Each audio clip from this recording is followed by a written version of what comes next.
Buenas noches, bienvenidos a esta edición de El Erizo y el Zorro. Esta vez de nuevo va a ser un programa solitario para mí, ya que nuestro querido amigo Raúl no va a poder estar presente otra vez por razones personales. Ahora bien, mañana es Viernes Santo. ¿Qué sentido tiene sacar un programa político o un programa de comentarios políticos en un Viernes Santo? Pues primero, quien habla es un agnóstico. Soy agnóstico. Y vamos a aclarar un poco el término, porque agnóstico quiere decir que una persona no tiene la base suficiente para decidir si existe o no existe una divinidad. Hay agnósticos en ese sentido que tienden a sentir la necesidad de creer que existe, pero intelectualmente no pueden afirmarlo. Son honestos en ese sentido. Y hay agnósticos que no tienen ninguna necesidad de creer en su existencia, aparte del asunto intelectual de no hallar fundamento alguno para creer en ella. Ah, hay agnósticos de corazón ateo, por decirlo de alguna manera, en la medida en que no solamente no hayan fundamentos para creer en una divinidad y por lo tanto en ningún tipo de religión, sino que además sienten que la sola existencia de una idea de divinidad o una posible divinidad ya es empobrecedora de todas las potencialidades, de todas las posibilidades. Y como decía Pico de la Mirándola en el Renacimiento, la dignidad humana que nos pone por encima de las bestias, y no me estoy refiriendo en términos de primatología o zoología, sino en términos de brutalidad, de vulgaridad, de conductas bestiales en el sentido de crueles, torpes, bobas, en ese sentido. Para resumir, hay agnósticos que son ateos porque sienten que es una afrenta a la sola idea de la existencia de Dios. Y si existiera, se pondrían en contra de su existencia. En fin, como ven, es toda una amalgama de posibilidades dentro del agnosticismo. No quiero entrar en detalles, pero en todo caso me siento mucho más inclinado al ateísmo por cuestiones personales, por cuestiones que no tienen una justificación completamente racional en última instancia, porque no puedo probar la existencia o inexistencia de la divinidad, sino por una cuestión de temperamento. Eh, Ahora bien, por lo tanto, siendo un agnóstico, no veo la necesidad de evitar este programa del día viernes. Más bien vamos a empezar, antes de hablar un poco nada más de la política nuestra, con algunas referencias a lo que yo creo importante, una suerte de pequeño homenaje al pensamiento con respecto al cristianismo y lo que representa en nuestro país. Solamente voy a emplear tres libros para comentar mi punto de vista. El primero es un viejo libro al cual yo tengo una profunda, no solamente admiración, sino un enorme cariño y me ha hecho pasar momentos de enorme alegría también. Y es este de acá, que es el The Decline and the Fall of the Roman Empire, que lo podemos traducir como la decadencia y la caída del Imperio Romano. Fue escrito por Edward Gibbon hace ya algunos siglos, pero aún conserva su frescura, es una obra maestra en cuanto al manejo del lenguaje y en cuanto a su capacidad para la ironía, para el buen humor erudito. Vamos a simplemente mencionar, por ejemplo, unas cuantas frases de este libro con respecto al judaísmo y por qué, según Gibbon, hubo la posibilidad de la existencia, el desarrollo y después la expansión del cristianismo. Bueno, todos ustedes saben, el nacimiento del cristianismo nace, por supuesto, a partir de los acólitos de eh, este personaje en parte histórico y en gran parte de leyenda, que se llamó Cristo y que algunos lo relacionan con Jesús. Ujú. El famoso Nazareno.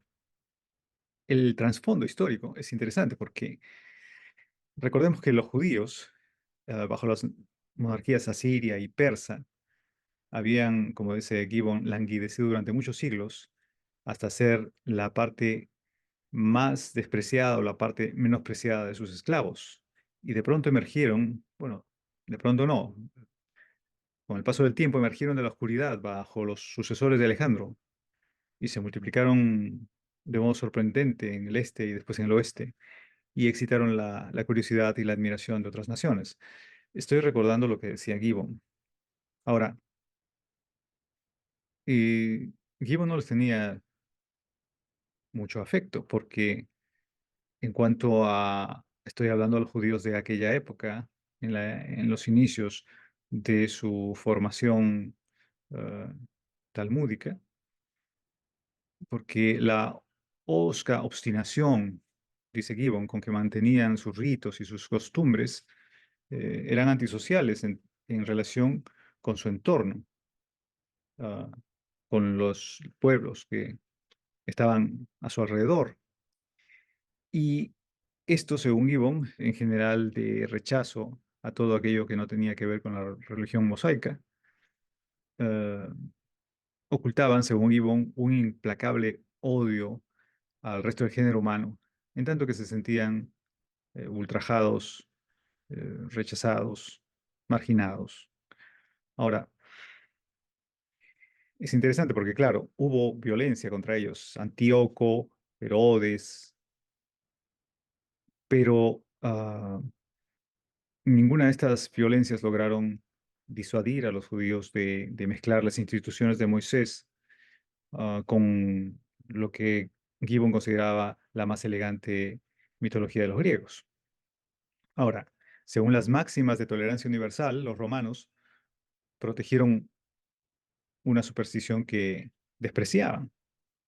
Es decir, no solamente estamos hablando de la cortesía romana que se había impuesto con el tiempo eh, como política, ya que, por ejemplo, Augusto dio órdenes para que se ofrecieran sacrificios en el Templo de Jerusalén y trató de incorporar al pueblo judío como, recordemos para esto, entre paréntesis, que los romanos, cuando conquistaban los pueblos, no atosigaban o buscaban eliminar por completo o aplastaban o arrancaban de raíz las idolatrías o las religiones de esos pueblos, sino más bien las incorporaban a todo este concepto de lo que era Roma.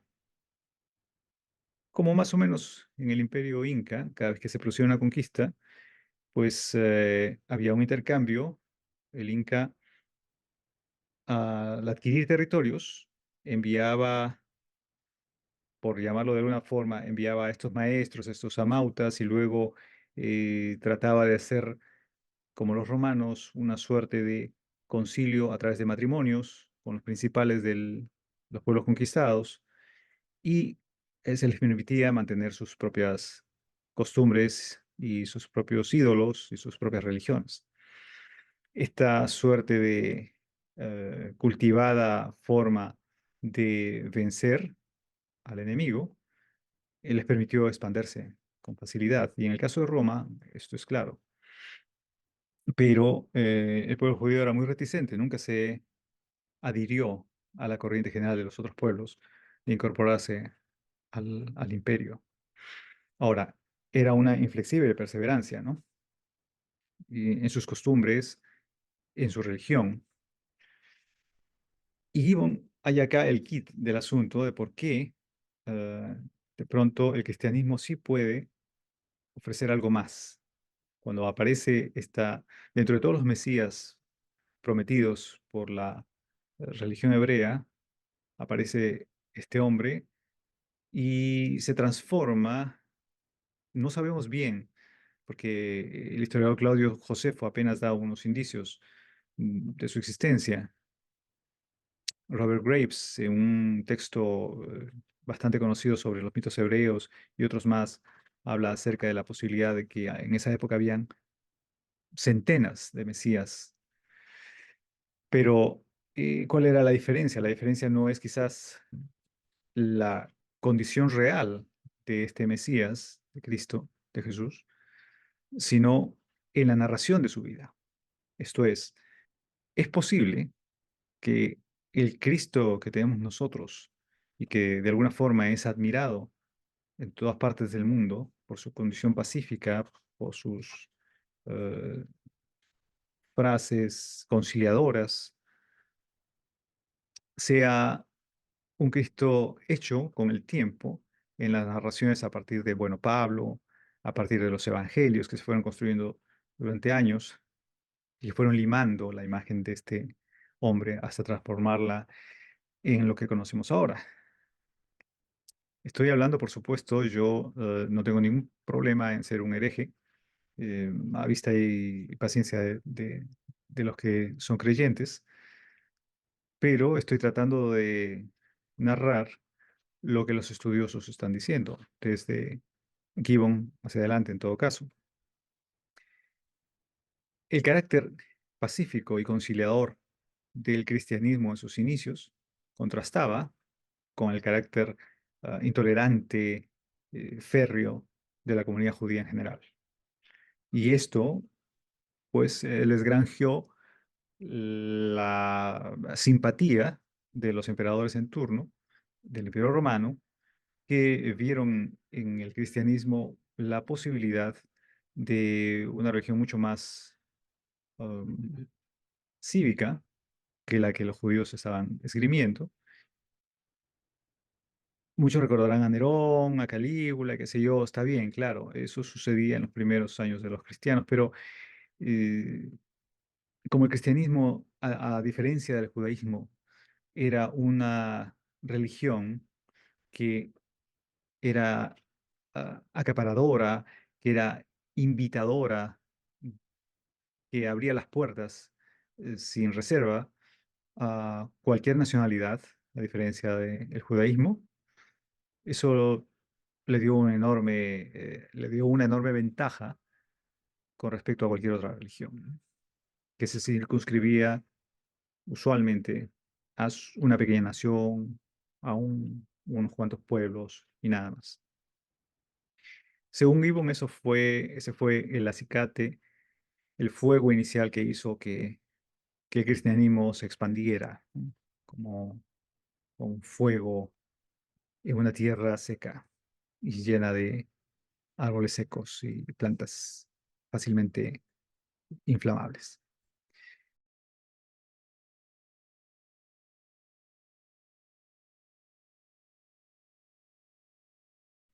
¿Por qué no soy, por ejemplo, un lector fidedigno, devoto, creyente de los evangelios o de los testamentos? Pues voy a poner simplemente un ejemplo, ¿no? El Génesis. En el Génesis, si uno recuerda mm, otros libros, como por ejemplo el poema de Gilgamesh, que, dicho sea de paso, es la eh, narración poética más antigua de la que tenemos en memoria. La humanidad tiene memoria alrededor de 2000 años antes de Cristo y que se conserva en, en tablillas. Describe cómo la diosa sumeria del amor, Aruru, creó con arcilla un salvaje, un hombre primitivo, un hombre primigenio, el inocente, llamado Enkidu. y que este Enkidu podía hablar con las bestias, podía jugar con los delfines, defendía a los animales y a la naturaleza en general contra otros seres, incluyendo a otros seres humanos, otros hombres, que trataban de cazar a los animales en estos bosques. Ahora bien, Gilgamesh, que era un rey sumerio, al enterarse de este salvaje que impedía la caza libre en los bosques, y al saber que era un gigante difícilmente ah, doblegable, envió con mucha astucia a una sacerdotisa muy bella que lo inicia a Enkidu en los avatares, en los misterios del amor. Y con ella, Enkidu pierde su inocencia y, por tanto, luego descubre asombrado, eh, frustrado, deshecho en gran parte, que ya no puede hablar con los animales, que ya no lo entienden, que ellos escapan de su presencia, huyen eh, de él. Estamos viendo ahí una variante de la pérdida de la inocencia, que después, muchos años después, eh, aparece en Adán. Ahora, Adán llama a Eva madre de todos los vivientes en el Génesis, que era el título que tenía la diosa del amor Aruru. Algunos de ustedes deben conocer a Aruru como Ishtar. Y esta diosa, esta Eva, hace lo mismo, es decir, le otorga sabiduría, le otorga conocimiento, un conocimiento que representa la caída de- del hombre. Aruru era una creadora, no una castigadora.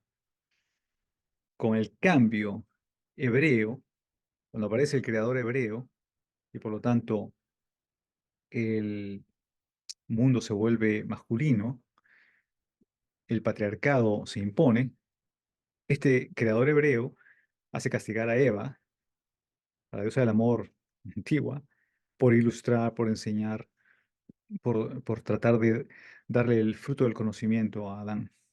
En otras palabras, la virtud de Adán era ser un ignorante total, y así debía morir. Si eso es una virtud, bueno, hay muchos que todavía la profesan.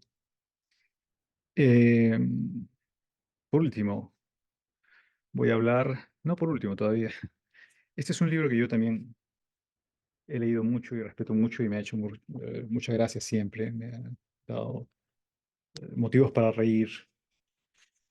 El ensayo ¿Por qué no soy un cristiano?, que está dentro de este volumen, es bastante divertido y muy ingenioso.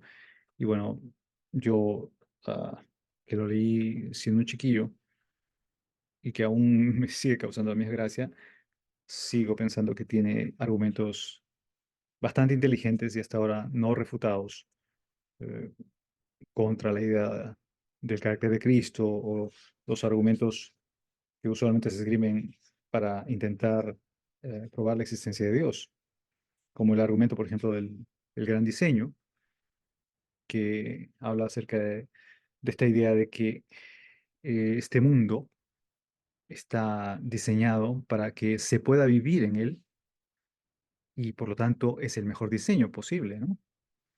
Eh, Russell se burla de esto un poco, diciendo que, bueno, no sabe si los conejos pueden estar de acuerdo con esta idea, porque alguna gente puede arguir que los conejos tienen el rabo blanco para que sean un mejor blanco precisamente para dispararles los cazadores de conejos. O como se burlaba Voltaire diciendo que la nariz estaba hecha de esta manera tan curiosa para que los anteojos pudieran ponerse perfectamente sobre ella.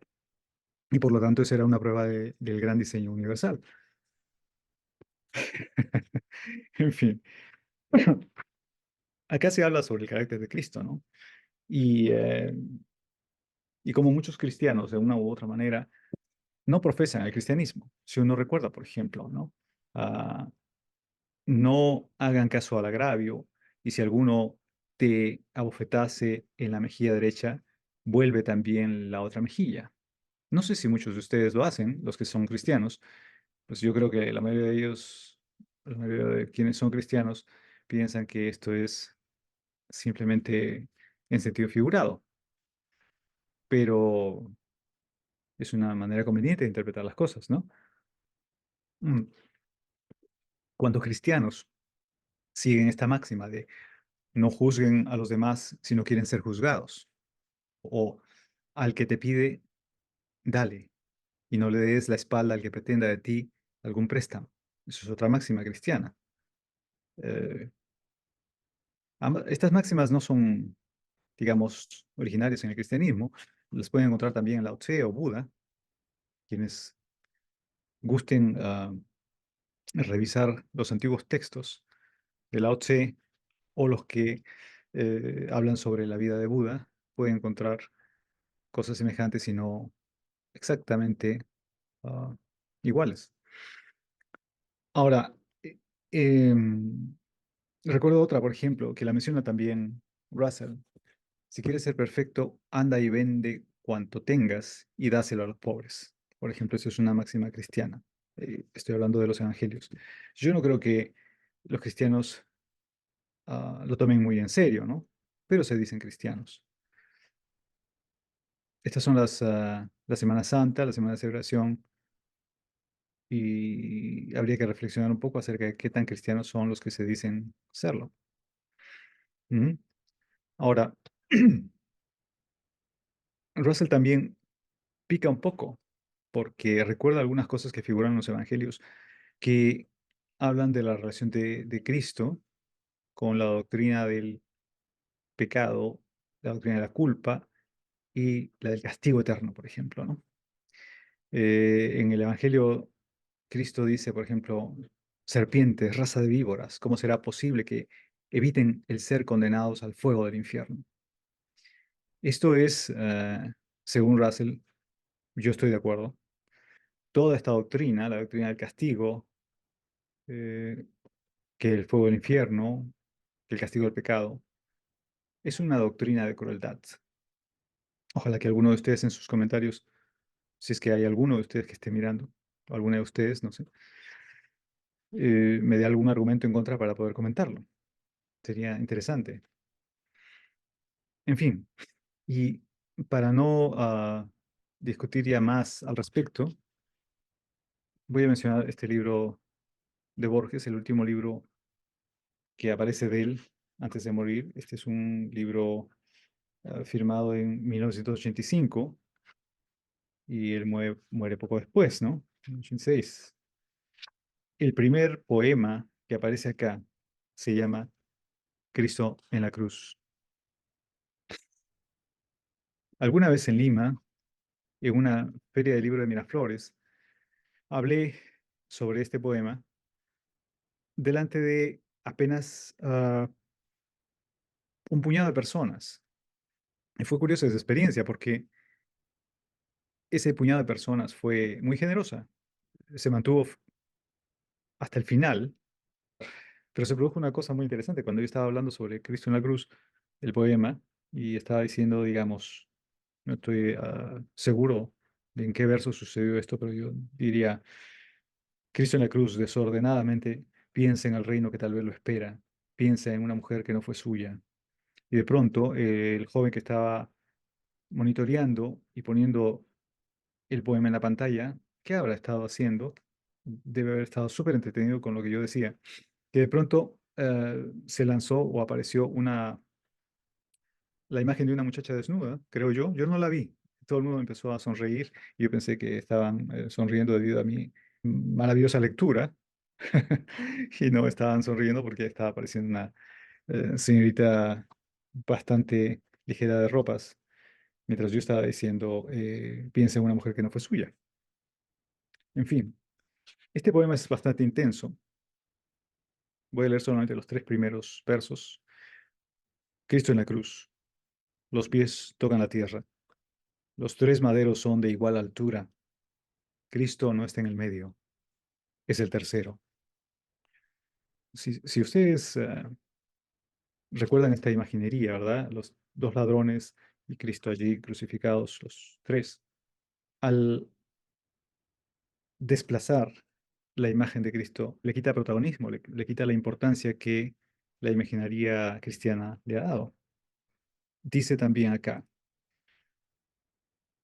sabe que no es un Dios y que es un hombre que muere con el día.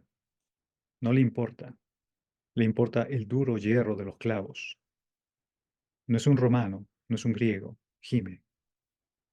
Nos ha dejado espléndidas metáforas y una doctrina del perdón que puede anular el pasado. Esta sentencia la escribió un irlandés en una cárcel.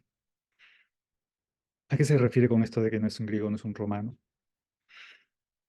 Bueno, porque no es un estoico, ¿verdad? Un estoico de una u otra manera soportaría el sufrimiento tratando de eh, no gemir precisamente. Ahora, nos ha dejado espléndidas metáforas y una doctrina del perdón. Bueno, es que si uno se arrepiente al final, según los cristianos, no importa todos los pecados que haya cometido, puede con esto anular el pasado y conseguir el paraíso, ¿no? Ahora, esa sentencia la escribió un irlandés en una cárcel, se refiere a Oscar Wilde. Termino básicamente con los cuatro últimos. Dice, ha oscurecido un poco, ya se ha muerto, anda una mosca quieta por la carne quieta. ¿De qué puede servirme que aquel hombre haya sufrido si yo sufro ahora? Este es un poema muy interesante, escrito en Kioto en 1984, porque es una desmitificación de la vital y central importancia que en Occidente tiene la figura de Cristo. ¿Mm? Aunque, claro, a partir del siglo XIX ha ido disminuyendo, declinando inevitablemente, mm, aún gravita en la imaginación de todos los seres humanos, para bien y para mal. Como decía Russell, tiene cosas admirables en el sentido, esta imagen de Cristo, en el sentido de las citas que he leído, pero ese sentido admirable no es precisamente el que se sigue o siguen los adeptos. Suele pasar que quienes no somos adeptos le tenemos más respeto a esa zona de las doctrinas cristianas que aquellos que se dicen cristianos. No sé, cada cual juzgará, ¿no? Y hablando de imaginería cristiana, y con esto nada más termino este mini programa del día viernes, voy a mencionar lo que ha estado circulando en redes, ¿no? Esta suerte de queja um, de Alberto Fujimori, queja de martirologio, ¿no? Un mártir de la democracia, según está tratando de insinuar. No voy a pasar el video, creo que ustedes, por curiosidad o por cuestiones inevitables, han terminado viendo o escuchando de él. Él se asume que hay toda una conspiración para ensuciar, enlodar la imagen de esa enorme lucha que libró contra el terrorismo en los años 90 y del cual salió vencedor gracias al apoyo además de las gloriosas Fuerzas Armadas y que y su caída de una u otra manera, porque esa es la insinuación, se debió a una conspiración de este grupo extremista o de grupos extremistas que buscaron la venganza, ¿no? Esta narrativa es, bueno, desde el punto de vista antropológico sumamente interesante. Desde el punto de vista clínico, supongo que también. Ya los psiquiatras hablarán acerca de cómo interpretar esto en su disciplina. Pero desde el punto de vista semiótico o semiológico, no deja de ser llamativa también la declaración de Fujimori. Porque trata de echar sombra a hechos más que probados. Trata de esconder como se dice allá en el Perú, con un dedo la luz del sol. Miren, ustedes saben que se formó una comisión investigadora sobre la criminalidad, la delincuencia en la época de Fujimori. Bueno, pues esta comisión investigadora, este es el informe de la comisión investigadora se forma en el año 2000, que está el 13 de agosto, perdón, 2001. El 13 de agosto de 2001, el Pleno del Congreso de la República aprueba la formación de una comisión investigadora sobre la actuación, el origen, movimiento y destino de los recursos financieros de Vladimiro Montesinos Torres y su evidente relación con el expresidente Alberto Fujimori Fujimori. ¿Por qué se forma esto, no? Porque sucede una cosa muy interesante. En noviembre del año 2000, el ex ministro de Justicia Alberto Bustamante Belaunde dio a conocer la existencia de cuentas bancarias en Suiza de Vladimiro Montesinos. Y el gobierno de Suiza, en efecto, dio a conocer que en esas cuentas el ex asesor, estoy leyendo ahora, del Servicio de Inteligencia Nacional poseía 48 millones de dólares. A partir de allí se abre la investigación contra Montesinos por el delito de lavado de dinero en relación con las cuentas abiertas a su nombre en los bancos Bank Leumi de Israel, Phoebe Bank de Zurich y el Bank CAI. Ahora, eso es interesante porque esto confirmaba una serie de delaciones, una serie de manifestaciones. Por ejemplo, las declaraciones hechas por el narcotraficante Demetrio Chávez Peñarrera el 17 de agosto del 96, que en un proceso penal, ¿no?, aseveró su vinculación con el ex asesor del Servicio Nacional de Inteligencia o del Servicio de Inteligencia Nacional.